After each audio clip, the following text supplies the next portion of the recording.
नमस्कार, स्वागत है आप सभी का YouTube channel knowledge TV. Haryana सरकार 30 जुलाई आज दिन भर की 16 बड़ी खबरें सामने आ रही हैं। बड़ी घोषणाएं, आदेश, निर्देश, ऐलान। तो 5:30 बजे तक आज की 16 बड़ी खबरें क्या है, पूरी जानकारी आइए देखते हैं। हरियाणा की सबसे तेज़, सबसे सटीक जानकारी के लिए यूट्यूब चैनल नॉलेज टीवी को सब्सक्राइब जरूर कर लें।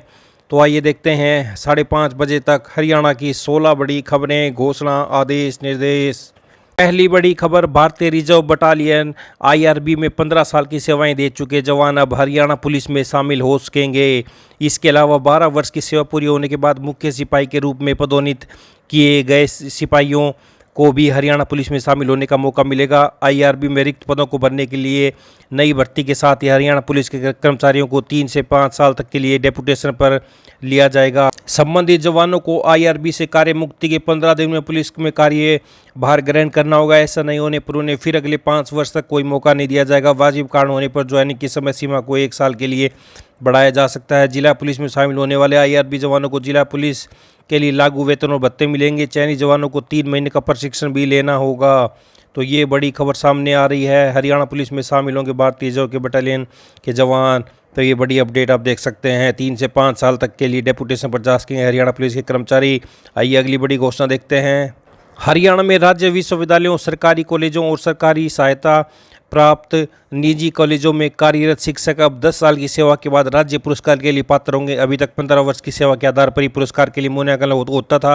मुख्यमंत्री नायब सिंह सैनी ने उत्कृष्ट सेवाओं के लिए राज्य पुरस्कार की नीति में संशोधन को मंजूरी दे दी है। तो शिक्षक पुरस्कार के लिए अभी तक 15 वर्ष की सेवा के आधार पर होता था मूल्यांकन। हर साल 14 शिक्षकों को दिए जाएंगे।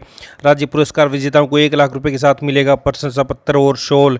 तो अब देख सकते हैं ये बड़ी अपडेट। आइए अगली बड़ी घोषणा देखते हैं। खेल विभाग में छात्रवृत्ति के लिए आवेदन की अंतिम तिथि 31 तक। छात्रवृत्ति के लिए आवेदन करने की अंतिम तिथि 31 जुलाई और इसके लिए डोमिसाइल जरूरी किया गया है।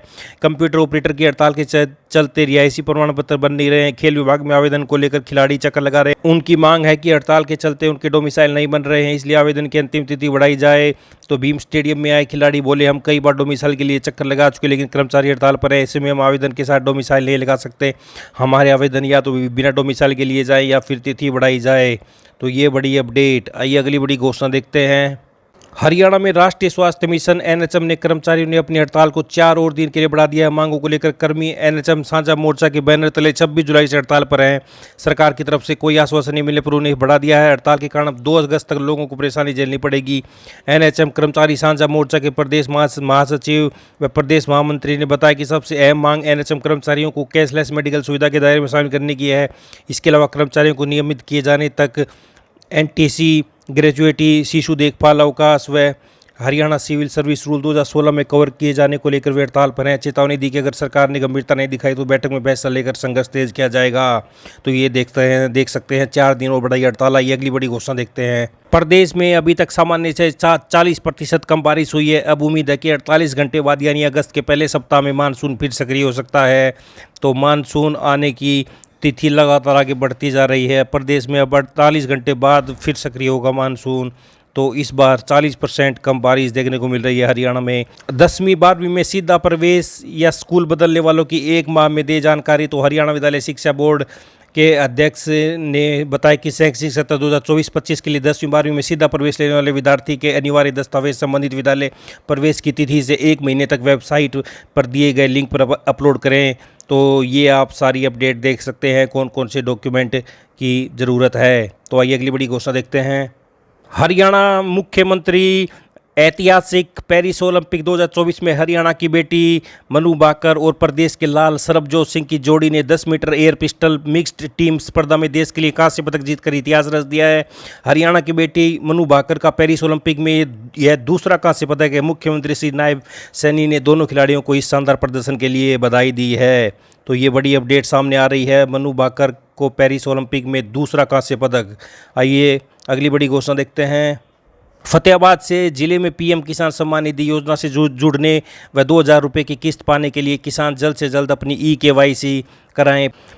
पात्र किसान अपनी ई-केवाईसी नज़दीकी कॉमर्स सर्विस सेंटर से करवा सकते हैं। इसी के साथ साथ लैंड सीडिंग का कार्य भी नज़दीकी खंड कृषि अधिकारी के कार्यालय से करवा सकते हैं।